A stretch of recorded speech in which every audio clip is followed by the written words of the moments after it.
The first thing they tell you is that the drawers are numbered for inventory purposes only. That's the official answer. That's what it says in the county onboarding packet. In the section on storage unit management, drawers are assigned sequentially based on availability. There's no special meaning to the numbers. I believed that for about 3 weeks. Then I found the list. It was tucked inside the back cover of the facility maintenance binder, a half sheet of yellow legal paper, handwritten in blue ink, folded twice. 8 lines. No title, no date, no signature. The first line read, "Drawer 9 is never assigned. Do not put anyone in it." I stood in the supply room holding that paper under the fluorescent light at 2 in the morning, and I read all 8 lines twice. By line 4, I understood that the rules around drawer 9 had nothing to do with inventory. The Harlan County Medical Examiner's facility sits at the far end of Prentice Road, about 4 miles outside the city limits of Harlan, Kentucky. The building is a converted single-story structure that used to be some kind of agricultural co-op office, judging by the shape of it, long and low, with a flat roof and cinder-block walls painted an institutional beige that has gone the color of old teeth over the years. The parking lot is gravel. There's a floodlight on a pole at the far corner that flickers when the temperature drops below 30, which in Harlan in November is basically every night.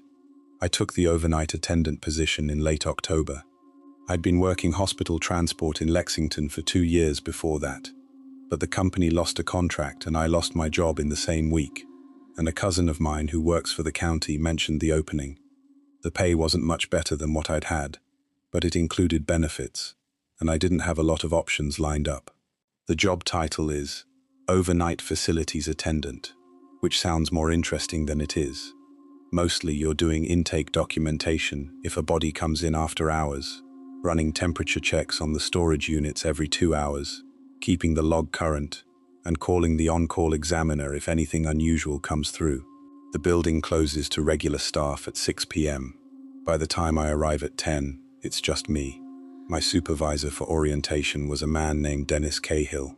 He was in his early 60s, heavy through the shoulders, and he had the kind of face that had been professionally neutral for so long it had forgotten how to do anything else. He trained me across 3 nights in late October. Dennis was thorough. He showed me the intake process, the temperature logging system, the emergency contact protocol. He showed me the storage room, which is toward the back of the building, past the examination suite, through a heavy door with a push-bar handle. 18 drawers, floor to ceiling, 9 on each side. Stainless steel, with the kind of thick gasket seals you see on commercial refrigerators. He walked me through the numbering system. Left side, 1 through 9, bottom to top. Right side, 10 through 18, same direction. Drawer assignments come from the log, he said. You check what's occupied. You put new arrivals in the next available slot. Any order preference? Next available, he said. Doesn't matter which one. He moved on to the exit documentation procedures before I could ask anything else. He never mentioned drawer 9. For the first 3 weeks, the job was exactly what I'd been told it would be. I'd arrive at 10, do a walkthrough to check that everything was in order from the day shift, brew coffee in the small break room off the main hallway, and settle in at the front desk with the overnight log. The temperature rounds were at midnight, 2 a.m. and 4 a.m. If no one came in and nothing alarmed, I'd spend most of the night reading or catching up on paperwork from the previous day's intake. We averaged maybe 3 or 4 cases a week, sometimes fewer. Harlan County isn't a large population center. The majority of cases were natural deaths, elderly residents mostly, the occasional accident, rarely anything that required extended investigation. The other person I interacted with regularly was the weekend attendant, a woman named Sheila Brock. We overlapped for 20 minutes on Friday nights, when my shift started and hers ended. She was maybe 45, practical, quiet. She'd been doing the overnight on weekends for about 3 years. We didn't talk much. She'd hand me the log, I'd sign for the shift, she'd leave. The on-call examiner was Dr. Patricia Voss, who drove in from about 20 minutes away whenever something needed immediate attention. In my first 3 weeks, I called her twice. Both times she came in, handled whatever needed handling, and left without much conversation. She was professional and a little distant, which in that job is probably a survival strategy. The building at night is quieter than you'd expect. That sounds obvious. It's a morgue, nobody's talking. But the particular quality of the quiet takes some getting used to. It's not peaceful. It's the specific quiet of a place that is very controlled, very sealed, where the sounds that do exist, the hum of the refrigeration units, the occasional pop from the cinder block walls contracting in the cold, are all mechanical. After 3 weeks, I'd stopped noticing most of it. That's when I found the list. It happened during my standard 2 a.m. round.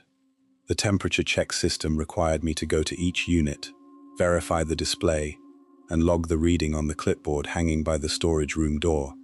I'd done it dozens of times. Walk in, start on the left side at drawer 1, work up to 9, cross to the right side, and work down from 10 to 18. Write it all down. Hang the clipboard back up, leave. That night, I'd finished the left side, and I was crossing to the right when I noticed something on the floor near drawer 9. A piece of paper. Small. Looked like it had slid out from somewhere. The maintenance binder lived on a small shelf mounted to the wall beside the storage room door.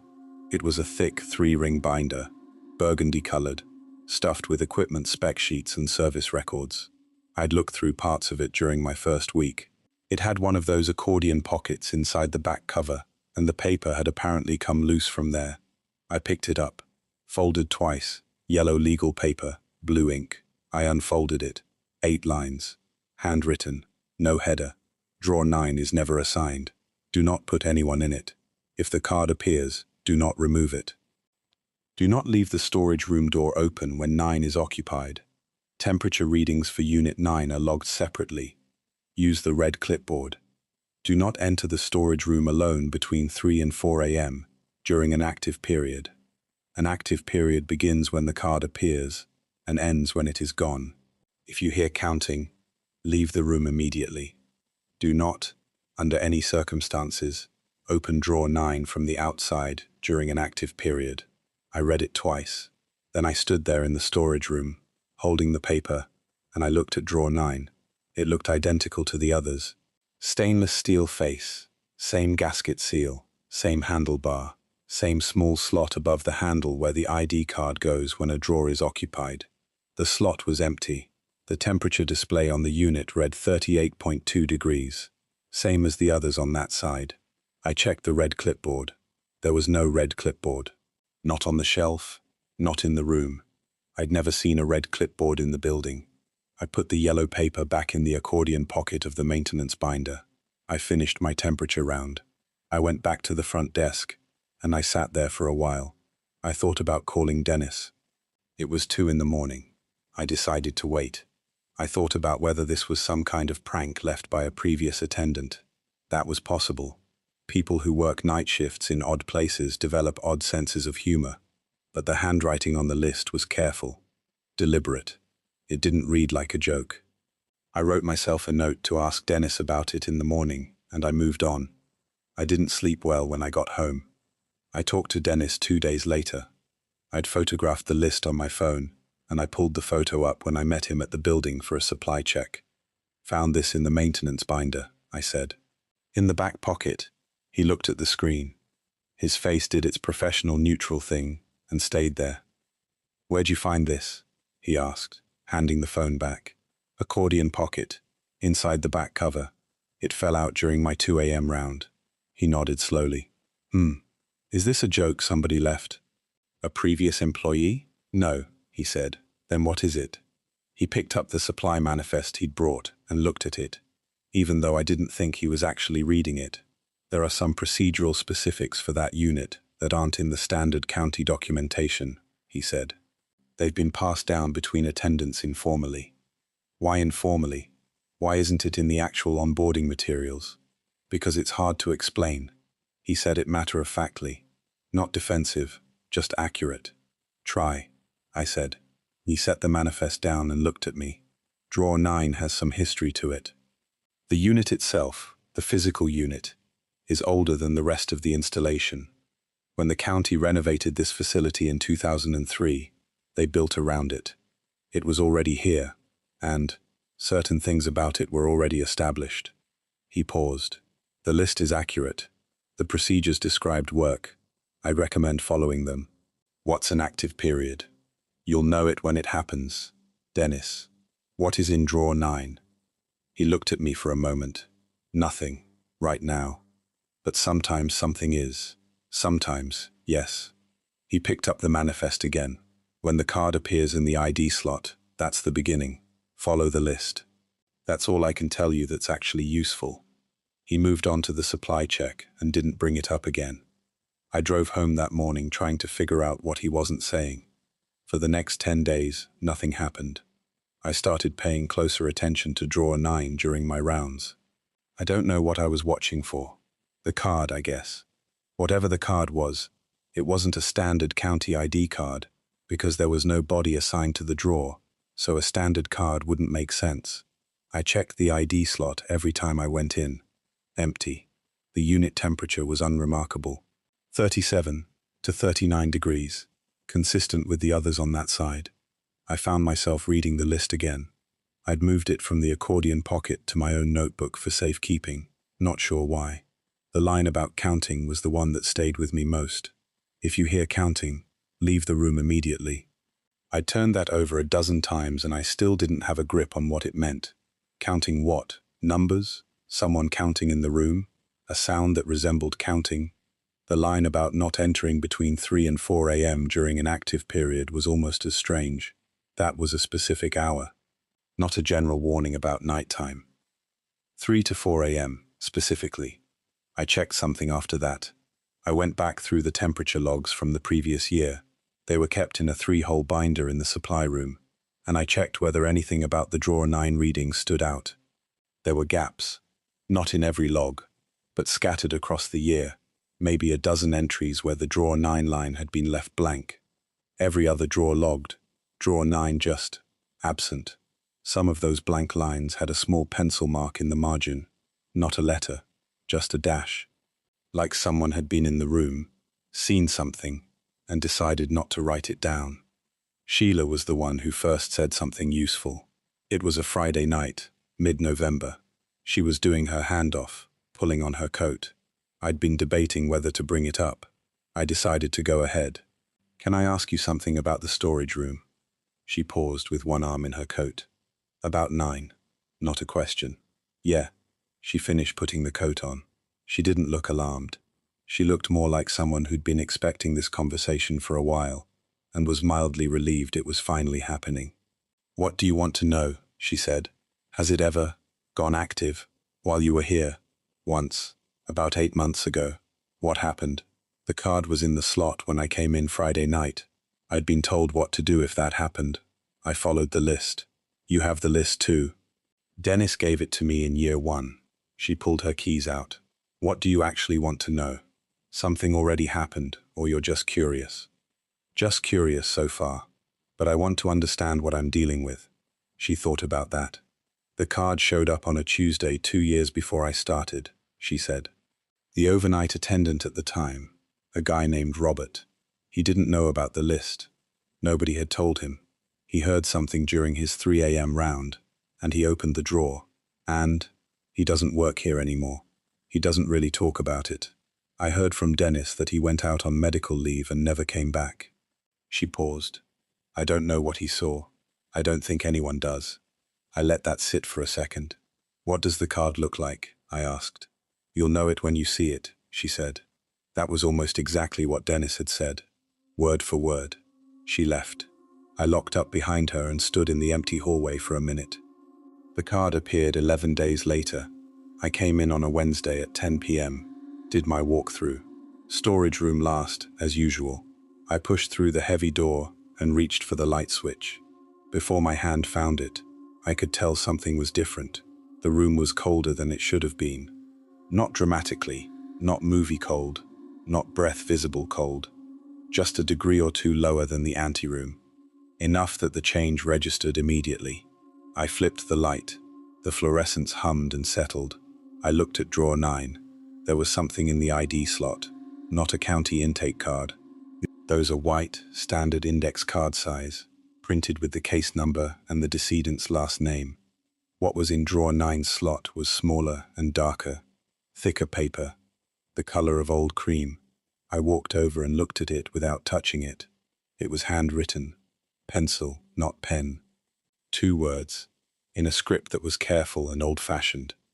The kind of handwriting that's almost extinct now. The kind they taught in schools a long time ago. Still here. I stood very still. The refrigeration units hummed. One of the fluorescent tubes flickered briefly and caught. I looked at the temperature display for Unit 9. It read 33.1 degrees. The unit next to it read 38.6, 5 degrees lower than the surrounding units, which was beyond normal variation. I looked back at the card. Still here. Not a name, not a case number. 2 words that could mean almost anything, and somehow communicated exactly one thing. I took a breath. I did not touch the card. I did not open the drawer. I walked to the clipboard by the door, logged the other 17 units, left the line for drawer 9 blank, and went back to the front desk. I found the list in my notebook. If the card appears, do not remove it. Do not leave the storage room door open when 9 is occupied. Temperature readings for Unit 9 are logged separately. Use the red clipboard. Do not enter the storage room alone between 3 and 4 a.m. during an active period. An active period begins when the card appears and ends when it is gone. If you hear counting, leave the room immediately. Do not, under any circumstances, open drawer 9 from the outside during an active period. 7 rules. I'd read them enough times that I had them memorized. The red clipboard still didn't exist. I'd looked for it again after my conversation with Dennis and found nothing. Either it had been lost or no one had thought to replace it. I sat at the front desk and thought about what to do. Dennis's number was in my phone. I could call him. He'd told me to follow the list, which I was doing. He hadn't told me to call him if the card appeared. I thought about Sheila's story. The attendant named Robert, medical leave, never came back. I decided to follow the list and not do anything else. At midnight, I did my round. I did not open the storage room door fully.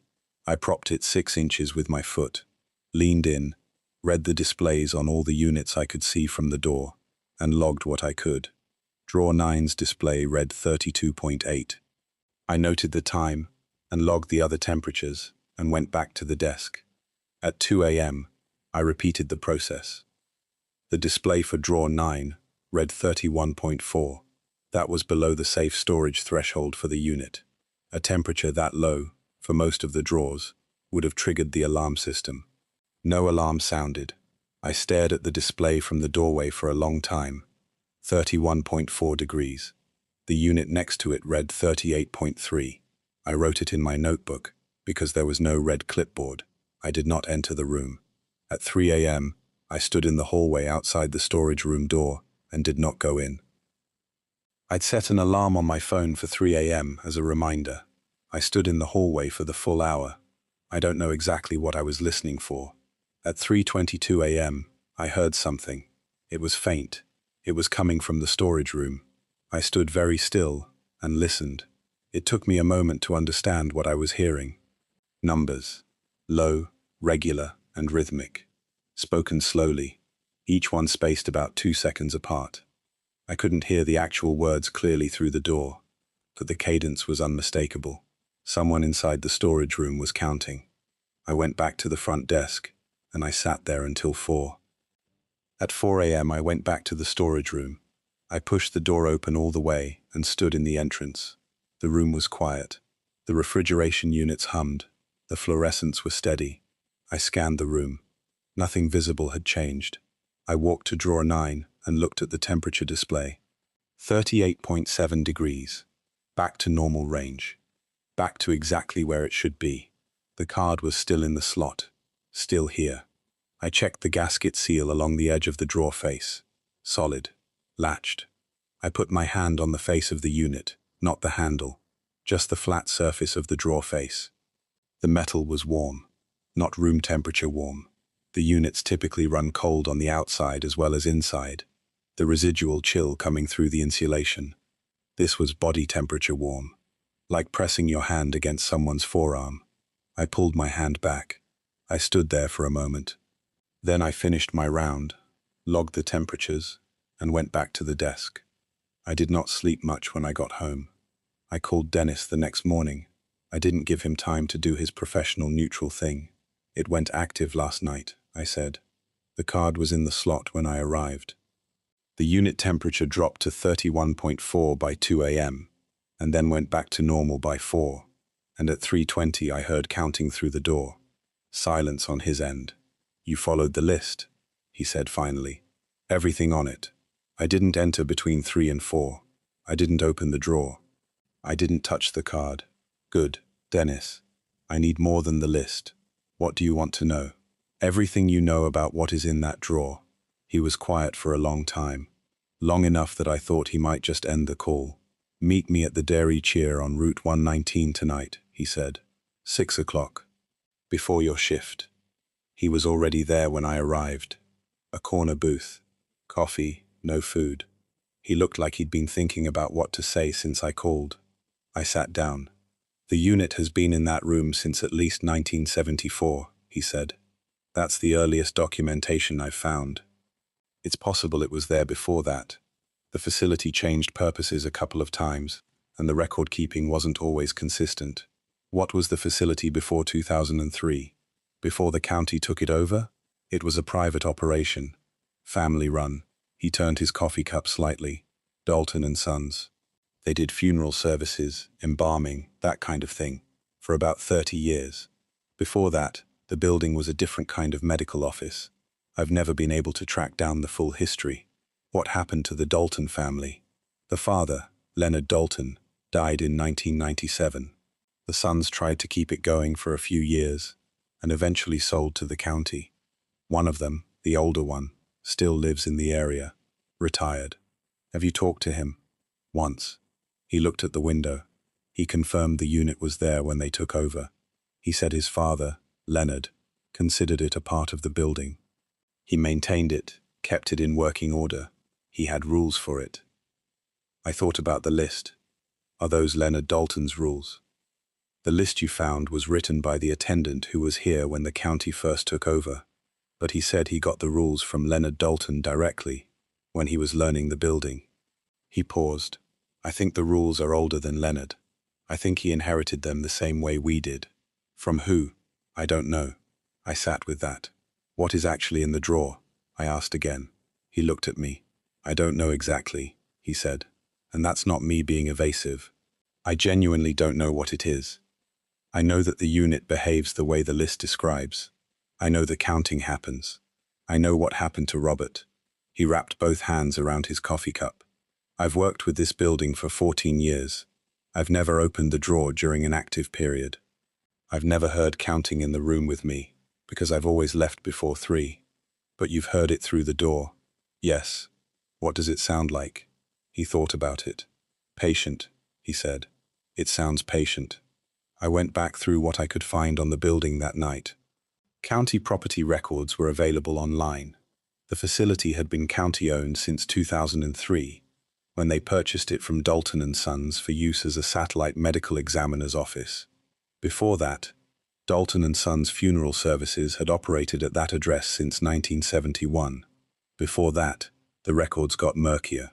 I found a reference in the County Historical Archive, digitized local newspaper pages mostly, to a medical practice at that address in the 1950s. A Dr. Amos Ketterly, practicing general medicine.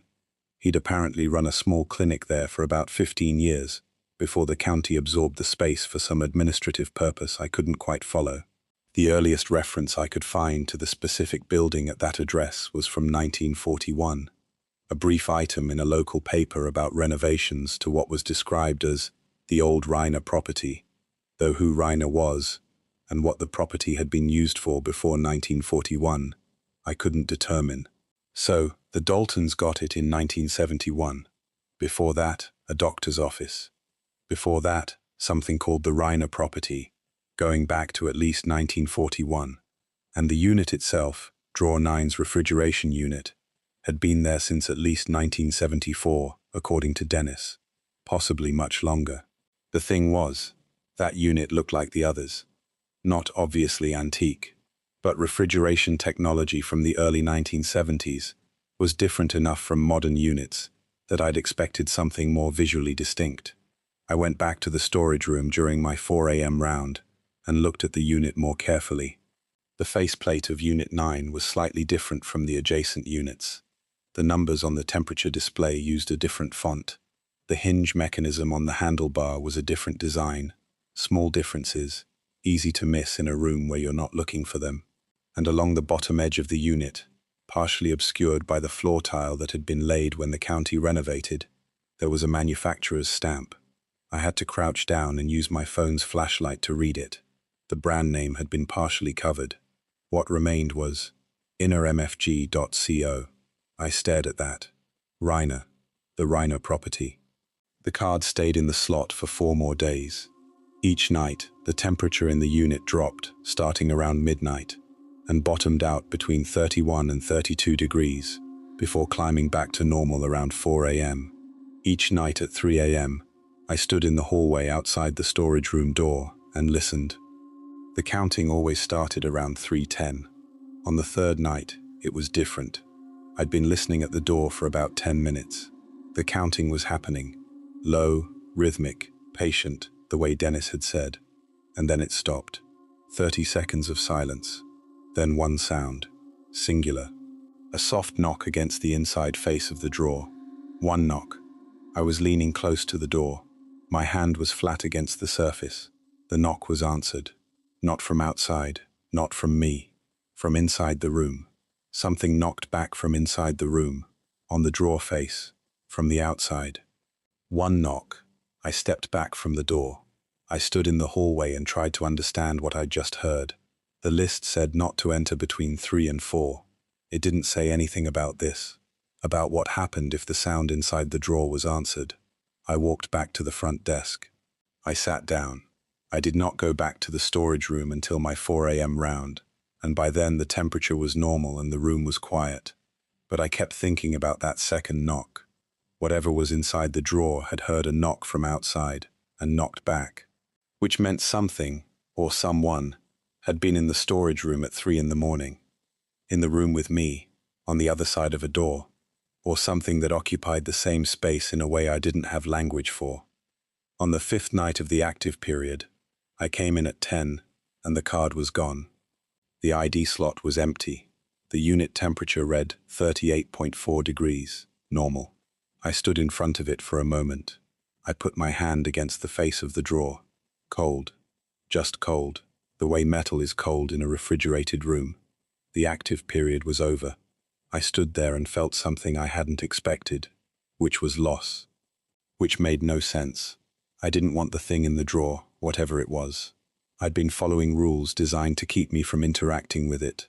I'd stood in a hallway for 5 nights because the list told me to stay out. But the absence of the card was somehow worse than its presence. Because the card's presence meant something was there. The empty slot just raised the question of where it had gone. I went back to my desk, and I looked up the name Reiner, in the context of Harlan County, in the context of the building's history, in the context of the manufacturer's stamp on the bottom of the unit. I found 2 things. The first was a property deed from 1938, referencing a sale of the parcel to a C. Reiner, from the estate of a family named Pruett. C. Reiner. The property had previously been residential. The Pruett family had apparently lived there for several generations. The second was an obituary from 1970. A brief one, 6 lines in the Harlan Daily Enterprise, digitized and barely legible. Conrad Reiner, age 71, passed at home on November 14th. He is survived by no immediate family. Reiner, a former engineer, was a long-time resident of Prentice Road. Graveside services will be private. An engineer. Former engineer. On Prentice Road. Conrad Reiner. Inner MFG. CO. The Reiner property passed to Dalton and Sons the following year, 1971. 1 year after Conrad Reiner died. I sat back and thought about what kind of engineer builds his own refrigeration unit and keeps it on his property for 30 years. And I thought about what that unit might have been built to hold. 2 weeks passed without incident. No card, no temperature drops. I found myself checking the slot more than I needed to. I found myself listening more carefully on my 3 a.m. rounds. I started researching Conrad Reiner in earnest. It was slow work. He wasn't in any local history compilations I could find. No civic records, no business registrations, no professional affiliations I could locate. For a man who'd apparently lived in Harlan County for decades and built his own manufacturing operation, he'd left almost no trace, except for one thing. I found a reference to him in the meeting minutes of the Harlan County Commissioners from 1961. He'd petitioned the county for something. The language was bureaucratic and I had to read it 3 times, related to the storage and preservation of what the document called objects of contested legal status. The petition had been denied. The reason given was that the county had no regulatory framework for what Reiner was describing, objects of contested legal status. I wrote that in my notebook and stared at it. Then I found something else. In the same archive, buried in a 1948 issue of the Harlan Daily Enterprise, was a small article. Not an obituary, not a property notice, a news item, 6 paragraphs, the kind of local human interest piece that filled column inches in small-town papers. The headline was, "Local Man Claims Machine Can Hold the Recently Departed." I read it twice, slowly. According to the article, a county resident named Reiner, no first name given, had claimed to have built a device capable of receiving and maintaining the presence of an individual after clinical death. He'd reportedly demonstrated the device to at least 3 witnesses, one of whom was a local physician named Dr. Thomas Ferris. The article quoted Ferris as saying he could not explain what he had observed but was not prepared to confirm Mr. Reiner's characterization of events. The article was written with the light skepticism newspapers used for eccentric locals. There was no follow-up piece, no further coverage of Conrad Reiner or his machine. No follow-up, because no one had followed up, or because someone had decided it was better not to. I sat at the front desk at 3 in the morning with my notebook open, and I thought about everything I'd found. A man who built a machine designed to hold someone after death. A unit still sitting in a building on Prentice Road, maintained by everyone who came after him, surrounded by rules written down by people who didn't fully understand them, and a card that read, "Still here." I was still at my desk when the storage room door clicked. I looked up. The door to the storage room, the heavy door with the push bar, which I had left fully closed, was standing open, 3 inches. I hadn't been in the storage room since my 4 a.m. round. It was 20 past 5. I walked slowly down the hallway toward it. I pushed the door fully open and turned on the light. The room was the same as always. Refrigeration units humming, fluorescents bright, the familiar smell of industrial cleaner and cold metal. I looked at drawer 9. The card was in the slot, the same card, same handwriting. Still here, but the active period had ended 2 weeks ago. The card had been gone. I'd checked that slot every night since. I walked up to it and stood in front of the unit. The temperature display read 29.8 degrees. That was the lowest I'd seen, and as I stood there, I heard something from inside the drawer. Not counting, not a knock. My name. I walked backward until I hit the wall behind me. I stood there with my shoulders against the cinder block, and I tried to convince myself I'd misheard. A sound like my name. The refrigeration unit, misaligning a hum into something that resembled syllables. The exhaustion of a night shift, distorting ordinary noise into something it wasn't. I'd been doing this job for 6 weeks, and I'd been researching Conrad Reiner for 2 of them, and I'd been sleeping badly for longer than that.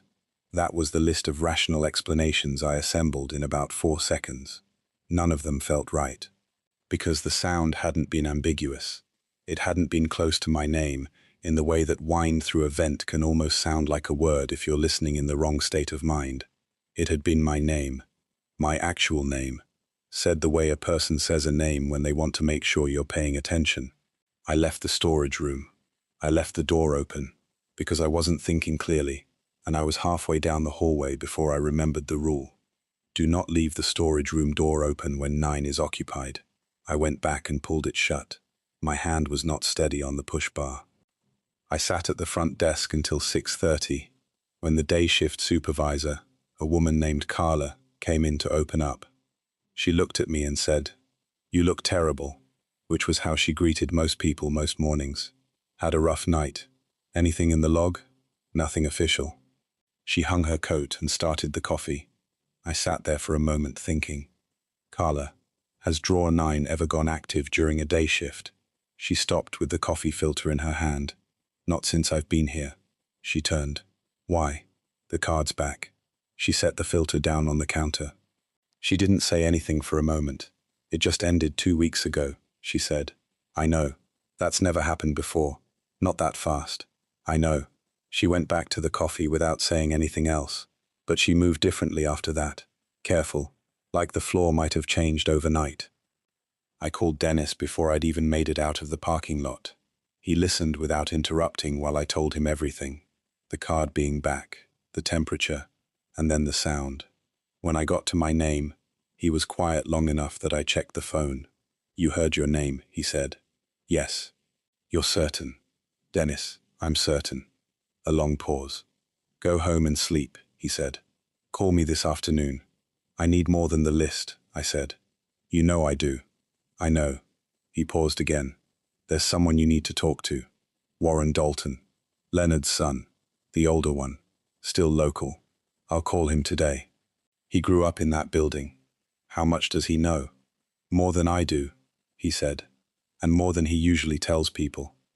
I drove home on Route 119, with frost on the ditches, and a low sky the color of concrete. I went inside. I sat on the edge of my bed. I thought about the 1948 newspaper article. "Local man claims machine can hold the recently departed." If Reiner's machine worked the way he claimed, the thing in drawer 9 had been there since at least 1947, possibly longer, depending on what the machine could do and what had happened in that room before the Dalton family arrived. And it knew my name, which meant it had been listening. For 6 weeks, while I did my rounds and logged my temperatures and sat at the front desk and read, something in that room had been listening to all of it. I lay down on top of the covers without taking my boots off, and I stared at the ceiling until I was asleep. Warren Dalton lived in a double wide on a steep road off Highway 38, about 12 miles from the facility. I drove out there the following afternoon, before my shift. He was in his mid-60s, thin, with close-cropped grey hair and a particular kind of stillness that I've since come to associate with people who grew up around the quietly unexplainable. He met me at the door and brought me inside to a kitchen table with 2 mugs of coffee already poured. He didn't waste time. "Dennis says you heard it say your name," Warren said. "Yes." "How long have you been working there?" 6 weeks. He wrapped his hands around his mug. He looked at the table for a moment, like he was deciding where to start. "My father ran that place for 26 years, he said. He heard his name out of that drawer maybe a dozen times across all those years. He said it only does that when it's trying to communicate something specific, something it can't get across any other way." "What is it?" I asked. "What's actually in the drawer?" "My father believed it was a man named Elias Pruett." I set my coffee down.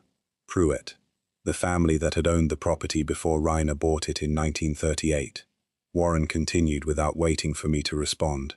"Conrad Reiner built the unit for a specific purpose. He'd been working on the idea for years, some kind of resonance technology, my father called it, though neither of them had the engineering background to understand exactly what that meant. The idea was that human consciousness has a physical signature after death, a frequency. Reiner believed he could build something to capture and hold that frequency, instead of letting it disperse. And Elias Pruett asked him to." Warren looked at me. "You've done your research. The property records, the 1938 deed, and the newspaper article from 1948. He nodded slowly. "Then you know more than most people who've worked there." He was quiet for a moment. "What the article doesn't say is how the demonstration went. The physician, Ferris, he said he couldn't explain what he observed. What my father told me was that Ferris left that building and never came back to it. Not for any professional reason. He just didn't come back." "What did he see?" My father didn't know. Ferris never said. Not to anyone who talked to my father. He turned his mug. That's the thing about this. The people who get close to it don't tend to describe it clearly afterward. They describe it in pieces, in feelings, and the feelings aren't always comfortable. I thought about Robert, about medical leave and never coming back. The attendant who opened the drawer, I said. Robert. Warren's expression shifted, just slightly. You know about him. Sheila mentioned it. Dennis confirmed he existed. Nobody's told me exactly what happened. Warren was quiet for a moment. The county report said he had an episode, acute psychological distress. He was found outside in the parking lot at 4:30 in the morning, not responding. He hadn't called anyone. He was just sitting on the gravel. He paused. He recovered physically. He was in the hospital for 3 days. When he was discharged, he told his family he was fine, moved to his sister's place in Tennessee, and as far as I know, he's been there ever since. But you said the county report said, like there was something else. Warren looked at the window. The attending nurse at the hospital. My wife's cousin knows her. That's how I heard this. Said Robert was talking when they brought him in. Not coherently, but he was talking. What was he saying? He kept saying there were 2 of them. Warren turned back to look at me. That's all she remembered. He kept saying there were 2 of them in the drawer. I held that. That could mean anything, I said. It could, Warren agreed. My father always thought it meant Robert had seen something that contradicted what Reiner's note said. But my father never found evidence of a second, whatever you'd call it, presence. So he filed it under distress and moved on. And you? Warren picked up his mug and drank some coffee. I think Robert saw something real. I don't know what it was. I don't think you should open that drawer during an active period either. I drove to my shift in the dark.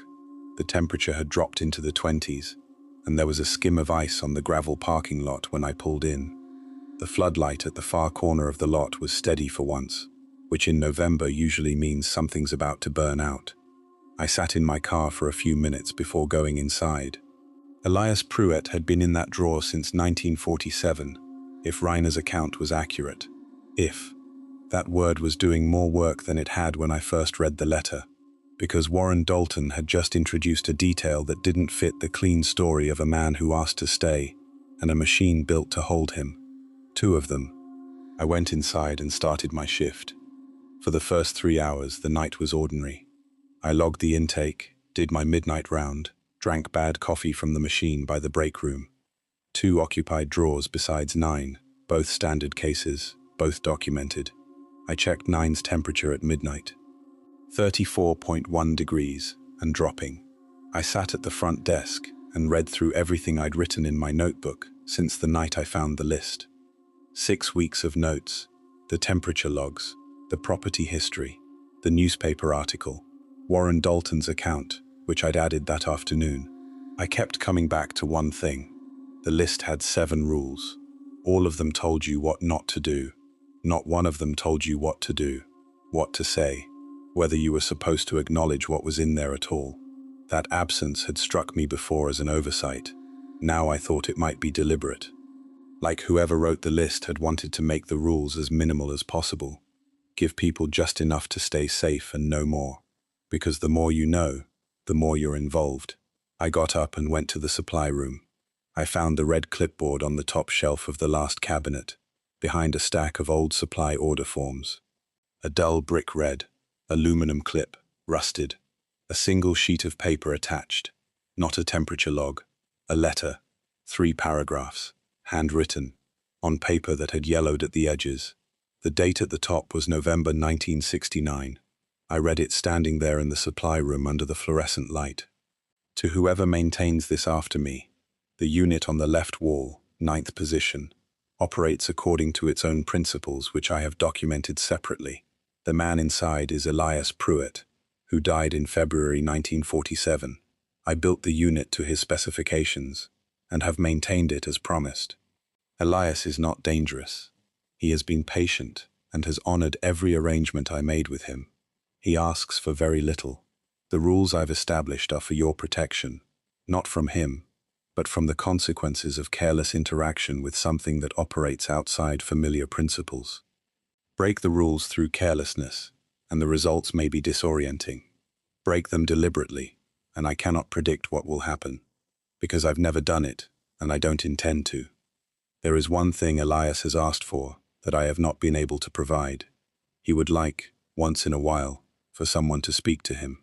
Not to open the drawer, not during the 3 to 4 a.m. window, which is his most active time, and not a safe time for that kind of interaction, but at some other hour of the night, when the card is in the slot and the temperature has stabilized, it is safe to stand at the drawer and speak.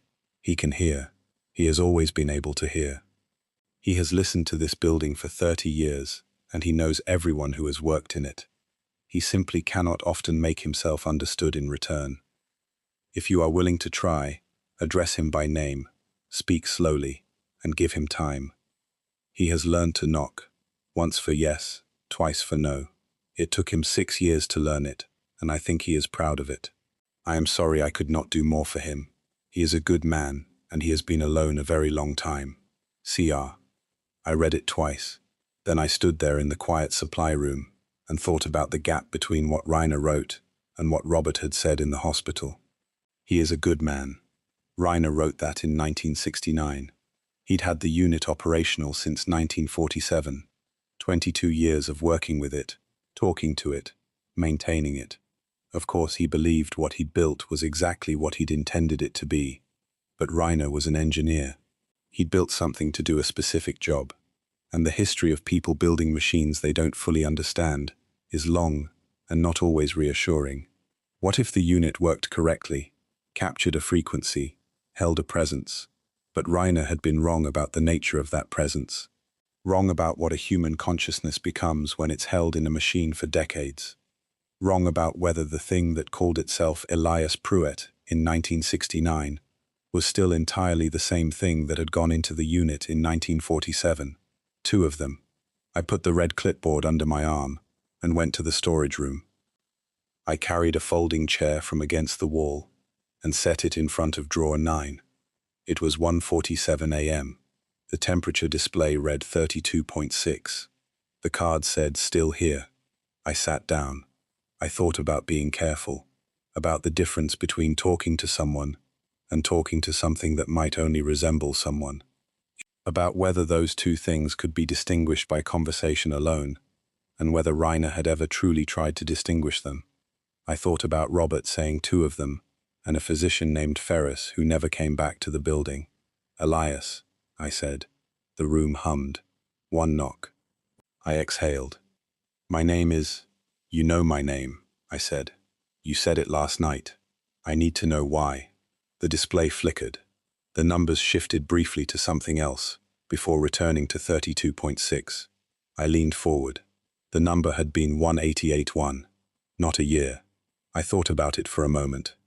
"Is that how many days it's been since someone spoke to you?" 1 knock. Immediate. 5 years, roughly. I calculated it quickly. That was longer than the gap between the active periods anyone had described to me. Dennis had said months, usually, not years. Why so long? 2 knocks. A pause. Then the display flickered again.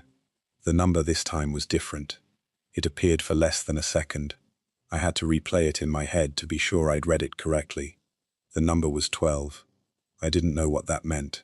I wrote it in my notebook and moved on. "I found Conrad's letter tonight," I said. "The one on the red clipboard. I didn't know about it before." 2 knocks. Then 1. I passed that. "No. Yes. Or maybe. No. That's not surprising. Yes. I know. He said you're a good man," I said. 1 knock. Then a pause. And then the display flickered once, briefly, showing something I couldn't quite read in time. "What? Did you know Conrad well?" 1 knock. Did he understand what he built? The room was quiet. I waited longer than usual. 2 knocks. I sat back. "No. I wrote that in my notebook." Then I sat there for a moment, looking at the drawer. "Did he understand you?" The answer took even longer this time, long enough that I thought maybe I'd asked something it couldn't answer in a single knock. Then 1 knock. A pause. 2 knocks. Yes and no. Over the following nights, I developed the knock spelling system, sequences for letters, groups for numbers.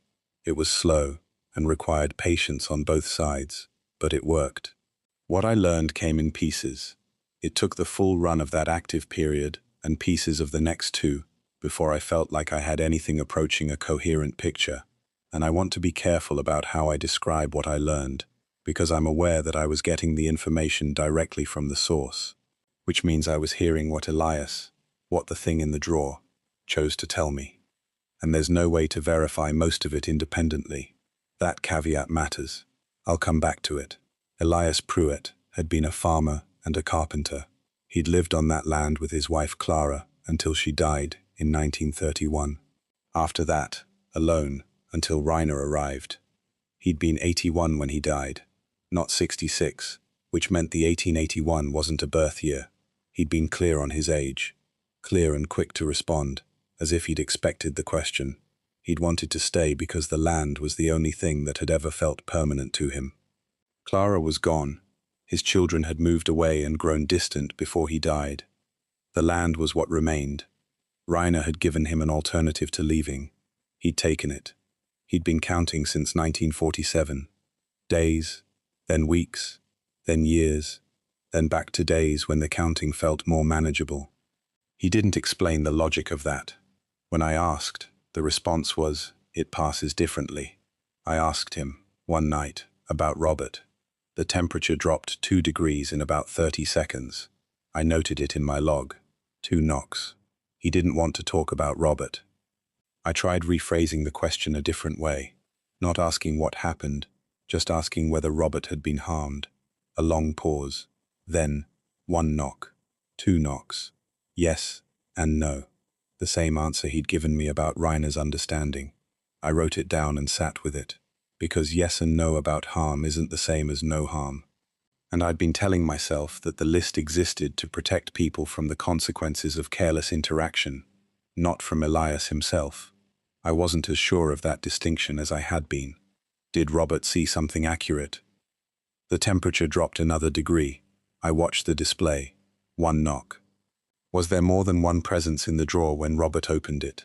Silence. The temperature held at 30.1 degrees. The display did not flicker. Elias. 1 knock, softer than the others. Not confirmation. Something that felt more like acknowledgement that I'd asked the question at all. I didn't push further that night. I talked to Dennis again about a month in. I told him about Reiner's letter, about the conversation system, about what I'd been learning. He listened the way he always listened, which was completely and without visible reaction, until he'd taken in all of it. "You've been talking to it regularly," he said. "Yes. And you're certain it's Elias Pruett?" "I'm certain it says it's Elias Pruett." He looked at me for a moment. "That's a careful way to put it. I've been trying to be careful." We were sitting in the dairy chair again, same corner booth. He turned his coffee cup the same way he had the last time, a small rotation that I'd started to recognize as his thinking gesture. Leonard, Warren's father, believed it was Elias, he said. He said Elias had told him things about the property that checked out, historical details, things you couldn't know unless you'd been there. That's a reasonable test. Leonard thought so. He paused. But he also said, near the end of his life, that he wasn't certain the Elias he spoke to in his last few years with the building was the same Elias he'd spoken to when he first took over. He said it had changed, his word. He didn't elaborate on what he meant by that. I thought about the machine, about a frequency captured in 1947 and held for decades in a refrigerated unit, in a building that had changed purposes 3 times. Things change, I said. People change. People do, Dennis agreed. But Elias Pruett isn't exactly a person anymore, if he ever was, inside that machine. He looked at me steadily. That's what I keep coming back to. Reiner built the machine. Reiner understood the engineering. But Reiner believed he was preserving a consciousness, which is a very specific claim about what consciousness is. And if Reiner was wrong about that part, not the machine, just the theory, then what the machine actually captured might be different from what he thought he was capturing. We sat with that for a moment. "Has it done anything that worried you?" Dennis asked. "In your conversations?" I thought about the temperature drop when I asked about Robert. The yes and no about harm. The question about a second presence met with soft acknowledgement instead of denial. Nothing I can point to directly, I said. But there are things it won't answer. Dennis nodded like that, confirmed something he'd already suspected. That's always been true, he said. Every person who's gotten close to it has said the same thing. There are questions it answers quickly, and there are questions it deflects. Leonard thought it was just the limits of the communication method. I've never been sure. There was one conversation I keep returning to. It was the 7th night of the second active period. We'd been working through the letter system for weeks by then, and it was faster. More like actual conversation, or at least as close to it as you can get through sequences of knocks. I'd been asking about Reiner, about the years before Elias died, when the arrangement was made, about what Reiner had told him to expect. The answers were mostly straightforward. Reiner had explained the machine carefully. He'd told Elias what the active periods would feel like from the inside. Elias described it as more present, which I wrote down and couldn't quite pass. He'd told Elias that the unit required the rules to function correctly, and then I asked, did Reiner explain what the machine does, technically? 1 knock. Did you understand it? 2 knocks. Did anyone? A pause. Then the display flickered. The number it showed was there for a full second this time, long enough that I had no doubt I'd read it correctly. It wasn't a number I recognized from our conversations. It wasn't a count of days or a year or a letter value. It was 9. Just the number 9, sitting in the temperature display in place of 30.4 degrees. I waited. The display went back to 30.4. I wrote the number down and looked at it. What does 9 mean? I asked. 1 knock. Does it mean this unit? Drawer 9? 2 knocks. I sat there, trying different angles. Room 9. 9 people. 9 years. 9 rules. But the list only had 7. Is it the number of something? 1 knock. The number of what? No response. Not 2 knocks. No response. The room stayed quiet. The temperature held. I tried for 10 more minutes. The silence was consistent and, I thought, deliberate. It still is one of the things I think about most. I've been at the facility for almost 5 months now. 3 active periods since the one that started this. Each time, the card appears, I follow the list, I bring my notebook and the folding chair, and I sit in front of drawer 9 for an hour before 3 a.m. I've learned a lot about Elias Pruett. About the farm, about Clara, about the specific quality of winter light on that piece of land, which he described with a detail that suggested the memory of it was still precise after 8 decades. He remembered things clearly. He was articulate and patient, and, in the limited way available to him, he had a sense of humor. Once, when I asked whether the counting ever got tedious, the knock came back so quickly that it was almost percussive. Clearly, yes. I believe he is, in some real sense, a person, or was. But I've also stopped being as certain of the difference between those two things as I was when I started. I found one more thing last month, not in the county archive, in the maintenance binder, in a section I'd gone through quickly early on, the equipment specification pages.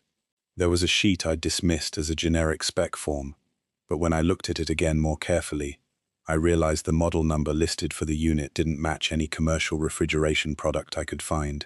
It was a custom designation, and printed at the bottom of the spec sheet, in small type, was a notation I'd completely missed.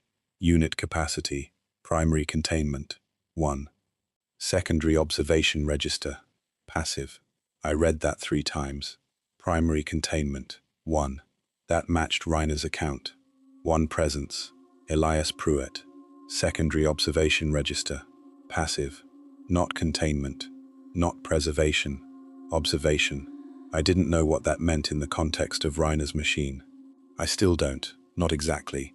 But the word passive bothered me.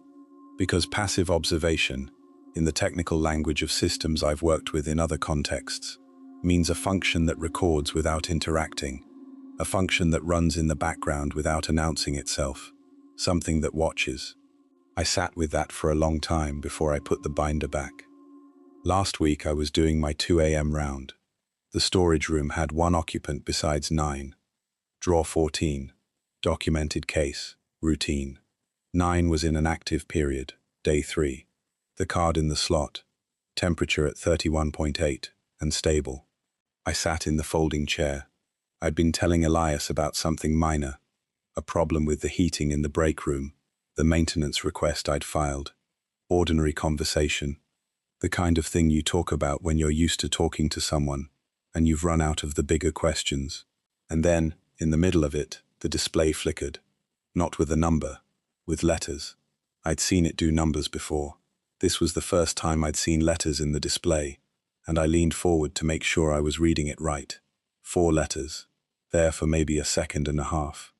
CLRA, Clara, his wife's name, missing a letter, or the display cutting out mid-word. I sat back. What about Clara? 1 knock. The temperature dropped from 31.8 to 29.6 in about 45 seconds, fast enough to be visible on the display in real time. Is she? I stopped. I wasn't sure how to ask what I was asking. Is she here? In some way? Silence. Not 2 knocks, just silence, and the temperature holding at 29.6. Elias. The display flickered again. This time it held longer. Almost 3 seconds. Not alone. I looked at that for the full 3 seconds. The display returned to 29.6, then slowly climbed back toward 31. Then 1 knock, quiet and deliberate. Not alone. I thought about Reiner's letter. The man inside is Elias Pruett. Singular. I thought about the spec sheet. Primary containment, 1. Secondary observation register, passive. I thought about Robert in the parking lot at 4:30 in the morning, saying there were 2 of them. I didn't ask anything else that night. I sat in the chair until 2:50, watching the temperature normalize, listening to the refrigeration unit's hum, and I thought about all the things that Reiner might not have understood about his own machine. Whether it had captured more than one frequency, whether it had always been doing that, whether Elias knew and had been waiting for 80 years for someone to ask the right question, or whether Elias was as surprised by the secondary register as I was, or whether what called itself Elias was itself the secondary presence, and something older had been in that unit since before Reiner built it, to hold a dying old man on Prentice Road. I'm still working the overnight shift. I'm still following the list. I told Dennis about the spec sheet. He looked at it for a long time, and then he looked at me and said he needed to think. He hasn't called back yet. I haven't asked Elias about it directly. I'm not sure why. Maybe because I'm not ready for the answer. Maybe because I'm not sure which answer would be worse. I've started leaving the folding chair out between active periods. Folded against the wall near drawer 9. The day staff haven't commented on it. I'm not sure they notice it. The photograph of Elias Pruett is still in my notebook. An old man on Prentice Road in overalls, looking at the camera with an expression I can't quite read. I've looked at that photograph 100 times. I've had hours of conversation, in knocks and flickered displays, with whatever is in that unit. And what I keep coming back to is this. Reiner believed he was preserving one man who wanted to stay. A passive observation register suggests the machine was doing something he didn't design it to do, or something he designed it to do and didn't document, or something that started on its own and continued because no one was looking closely enough to notice. 9 drawers on the left side of the room, 9 positions, 1 through 9, bottom to top. Unit capacity, primary containment, 1. The number 9 flickering in the display when I asked who truly understood the machine. I don't think that number referred to the drawer. I think it was an answer, and I'm still trying to figure out what the question actually was. That concludes tonight's file. If you've ever experienced something strange or unexplained, I'd love to hear your story. You can share it in the comments, or send it to the email in the description. It might become a future case on Midnight Files. If you enjoyed this video, please leave a like. It really helps the channel grow. And if you haven't already, subscribe and join me for more documentary-style horror stories. Until next time, stay curious. And remember, sometimes the things we can't explain are the ones we never forget.